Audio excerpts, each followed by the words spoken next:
বলিউডের ফিটনেস সচেতন তারকাদের মধ্যে অন্যতম অভিনেত্রী রাকুল প্রীত সিং। তিনি নিয়মিত শরীরচর্চা ও স্বাস্থ্যকর জীবনযাপনের জন্য ভক্ত অনুরাগীদের মাঝে বেশ পরিচিত। তবে অতিরিক্ত আত্মবিশ্বাস এবং একটি ছোট ভুল যে কত বড় বিপদের কারণ হতে পারে, সেই কঠিন অভিজ্ঞতাই সম্প্রতি ভক্তদের সঙ্গে ভাগ করে নিয়েছেন এই অভিনেত্রী।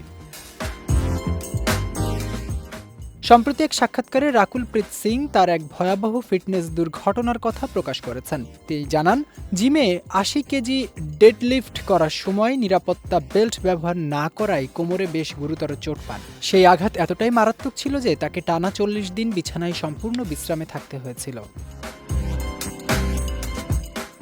সেই ঘটনা সম্পর্কে অভিনেত্রী আরও বলেন, তিনি সাধারণত ডেডলিফট করার সময় নিরাপত্তা বেল্ট ব্যবহার করতেন, কিন্তু দুর্ঘটনার দিন সেটি তিনি পরেননি।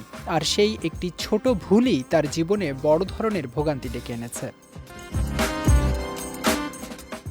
রাকুল প্রীত সিং বলেন, সেই এক ভুলের কারণে আমার স্লিপড ডিস্ক হয়েছিল এবং টানা ৪০ দিন সম্পূর্ণ বিশ্রামে থাকতে হয়েছিল। এটি শুধু শারীরিক আঘাতই ছিল না, মানসিকভাবেও আমাকে ভীষণভাবে প্রভাবিত করেছিল। তিনি আরও যোগ করেন, হঠাৎ করেই তিনি স্বাভাবিক কাজকর্ম করতে পারছিলেন না, ফলে শারীরিক কষ্টের পাশাপাশি তীব্র মানসিক চাপও তাকে ভেতর থেকে ভেঙে দিচ্ছিল। অভিনেত্রী আরও বলেন, সক্রিয় জীবনযাপনে অভ্যস্ত একজন মানুষের জন্য দীর্ঘ সময় শয্যাশায়ী থাকা অত্যন্ত কঠিন। বিশেষ করে কাজ, ব্যায়াম ও দৈনন্দিন কর্মকাণ্ড থেকে দূরে থাকা তাকে মানসিকভাবে বিপর্যস্ত করে তুলেছিল। সম্প্রতি রাকুল প্রীত সিং অভিনীত রোমান্টিক কমেডি সিনেমা পতি পত্নী और ও দো মুক্তি পেয়েছে।